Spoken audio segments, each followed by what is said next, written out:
ভাতটা একদম সন্ধ্যা পর্যন্ত কিচ্ছু হবে না। ভাতটা যদি ঠান্ডা করে নাও, সে ভাতটা কিচ্ছু হবে না, যেমন আছে সেমনই থাকবে। থালার মধ্যে রেখে ফ্যানের নিচে একদম ঠান্ডা করে দিতে হবে। গরমের মধ্যে গরম দেওয়া যাবে না। আমি ওটা একটু ছিটিয়ে দিচ্ছি। আজকে আমি আরেকটা বক্স নিয়েছি, ওই বক্সটা ওইখানেই রেখে এসেছিল। আজকে আরেকটা বক্স নিচ্ছি। এই দেখো ভাতটা দিলাম, আর দিলাম কি এই মাছের ঝোলটা আমি আজকে রেসিপিটা দিয়েছি। এটা রয়েছে তেলাপিয়া মাছ,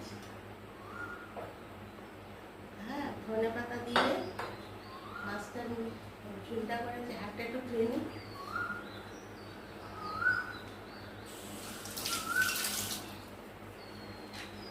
মাছের ঝোল, এটা পাতলা করে মাছের ঝোলটা দিয়েছি।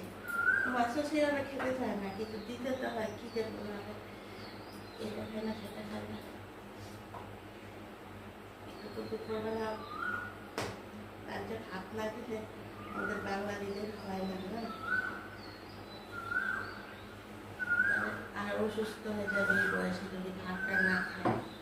ভাত তো দিতেই হবে। আর যদি বাইচান্স মাছটা সেভাবে না খায়, তার জন্য একটা ডিমের ঝোল দিয়ে দিয়েছি। ডিমটা আবার একটু খেয়ে নেয়, দেখো।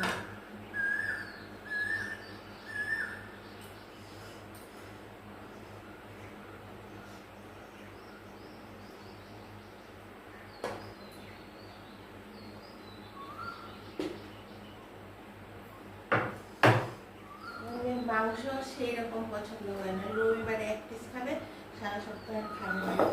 কারণ আমার একটা মানে টিফিনের একটা যন্ত্রণা হয়ে যায়, মানে কিছু খেতে চায় না। ঘরে হলে কি হয়, বড় হয়ে গেছে তখন আমি মেখে মেখে খাইয়ে দিই।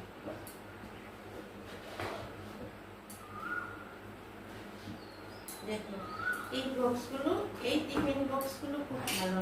এটা আরেকটা বাটি আছে, তো সেটা দিলাম না। বেশি কিছু তো নেবে না, ফল নেবে না, দই নেবে না,